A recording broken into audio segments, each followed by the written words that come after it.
because this is wild shit. That's all I'm saying. This is Bill Tompkins here being interviewed by Kerry Cassidy from Project Camelot. And I'm just going to give you a quick little background for those of you who maybe don't know on Bill Tompkins, right? He was building highly detailed scale models of Navy ships at the age of 9. And even at that age, he gained like the attention of like the military at that time. And by 1941, he had a collection of over 300 models at a 1:600 scale. And this was displayed at a naval training station in San Diego. It got the attention of the Navy, right? And in 1941, an article in the Evening Outlook, which is like a Californian paper, I guess, highlighted Bill Tompkins and his work. And he was 17 years old at the time. And he was basically pulled out of high school and brought into the Navy. And he ended up working for naval intelligence. Okay, so this kid was, well, he's not a kid anymore, but when he was a kid, he was basically identified for his like eye for detail and I guess intelligence, and was ripped out of high school and put into the Navy and ended up working in naval intelligence. He claims that he worked as a courier, just distributing highly classified information obtained from Navy spies that were embedded in Nazi Germany. Okay. So that's wild when you think about that, if that's true. And he says that the reports that he was a courier for allegedly detailed Nazi advancements in aerospace, including UFO-like craft and anti-gravity propulsion. So like Dick Locker, the Hanabu, all this kind of shit. Because remember, this is in World War II. Like there's no internet, there's no email. You're literally couriering documents around because that's all you got. And that's apparently what he did. I was selected by some people in the Navy, Naval Intelligence, to essentially be assigned a program to discuss the U.S. Navy secret space operators who have been operating in Germany, trying to understand the tremendously complicated agreement between the SS and the Draco Reptilian group who were assisting Germany. Yep. 1942 and possibly early in 41 were continually going back to Germany and studying all over the different research organizations what it was that the agreement had actually been made with Hitler, the SS, and the Draco Reptilian people. Okay, but if this is happening in 41 or 42, the war is not over. The war is still on. But this young lady that we're talking about had been contacted by Nordic people to help her get an organization together with a great deal of extraterrestrial assistance to design a propulsion system, design a vehicle large enough to carry 40,000, 50,000 people, get in this vehicle and leave the planet. Now, the SS was not aware of this. When they found out about this, they took over a group of 1,442 people, which included scientists, and it included shoe salesmen, it included...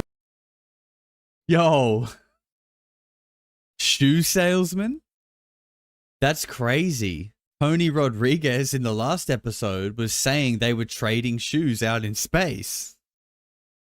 That's not the corroborating detail I thought I would find here.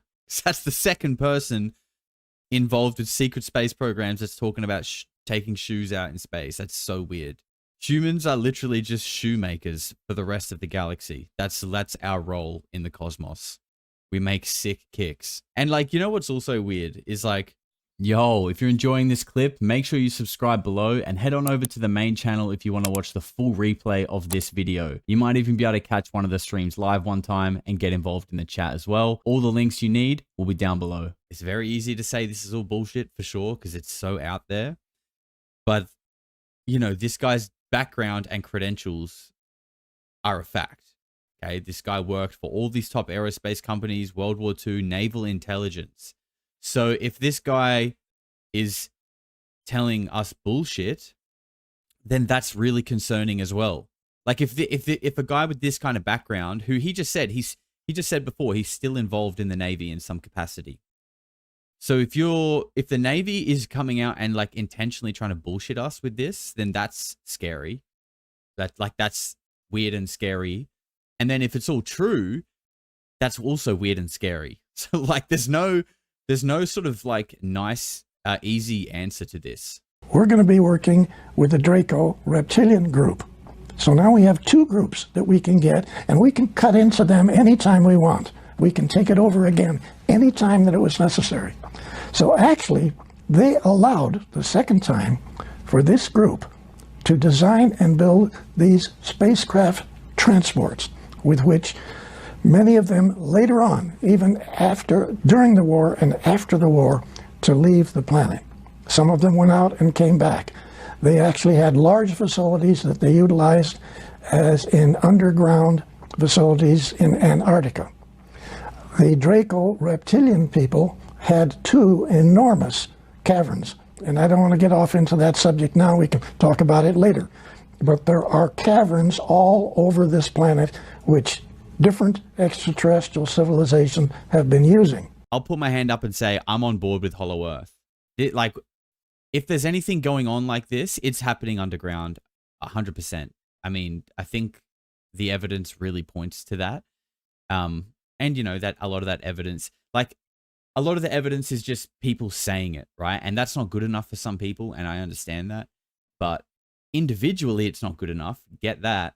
But when you research it and you realize there's all these people around the world who don't know each other from different eras, all kind of saying the same thing, I think that should count as evidence. Because what does that mean? Is everyone in the world creating a conspiracy theory against you to try and trick you into believing that there's something going on underground? Or maybe is there just something to it? I think like the fact that there's something to it makes more sense than everyone is trying to conspire against you and trick you. Like that just kind of makes sense to me. And I know there's a few places. There's one in Vietnam actually. It's called like the Song Dung Cave or something like that. It's like the biggest cave system in the world. If you look it up, it's stunning. It's like you go into this cave and it's, you know, the ceiling is just so high you'd never reach it. And it's like this underground world that it leads into. Like it's unreal. That's where these disclosure meetings took place.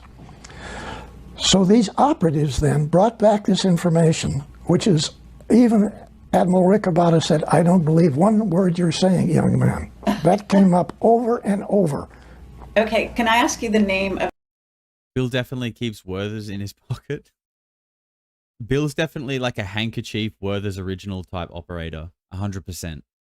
I'm thinking Werther's in the back right and handkerchief front chest pocket for sure. Now, this was totally unaware with the Air Force. All right. Everything that I'm talking about is on the Navy side of what took place way back then. Right. Okay? So these operatives would bring back photographs of the different vehicles. They would bring back data. Sorry, I'm just losing it at sock suspenders. Sometimes documents, all in German, and or some of it in what was then considered to be the closest thing was to be essentially hieroglyphics that we found later on underneath the pyramids. Okay? So that's the best description I can give you of what some of the data was. Obviously, this was information that was not given to Germany by extraterrestrials using English language, where otherwise many meetings that took place later on with extraterrestrials, they could give you the information in 10 or 20 different languages. But that's not what we got, okay?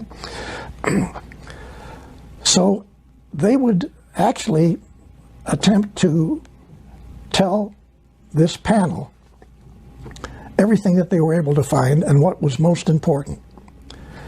And we then would take that information, and I had 11 or 12 young ladies who could take this information, which the first girl typed, run copies of, and then put together different, what they called packages, which essentially were proposals. Okay? These proposals then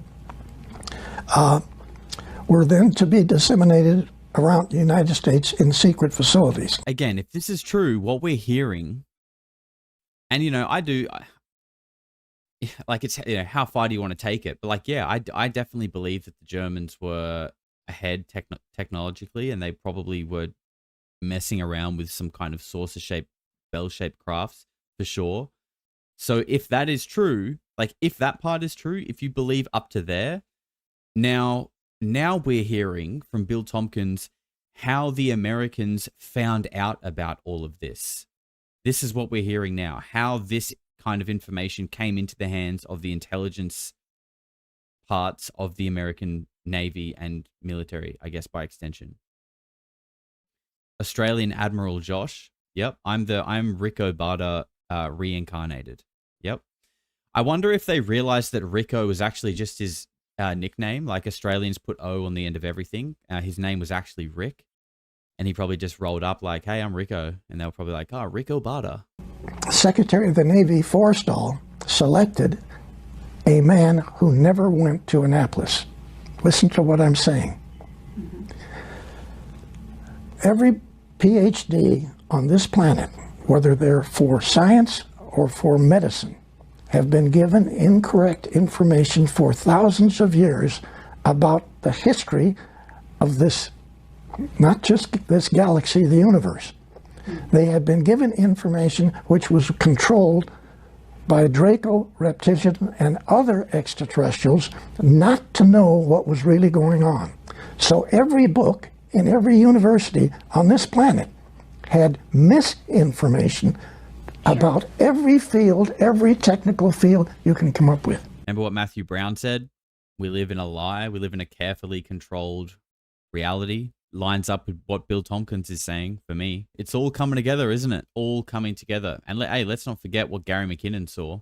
Individually, people are like, oh yeah, Gary McKinnon is making it up. Individually, oh, this Bill Tompkins guy, he's probably just crazy. But when you put it all together, it's like, okay, if all of these people are talking shit, then like this is just like a psyop on levels that are just incomprehensible. If this is a psyop, it's like reality is a psyop. Our entire reality is a psyop. If we're to go along with the thinking that all of these people are just individually talking shit, that Gary McKinnon was just a trick to help plant the seed for this secret space program stuff. Do you know what I mean? Like, it can't be. And I'm not saying it's all true, but I definitely don't think it's all fake either. Reality is indeed a psyop. Ah, damn it. God damn it. I really thought my promotion at my corporate job meant something.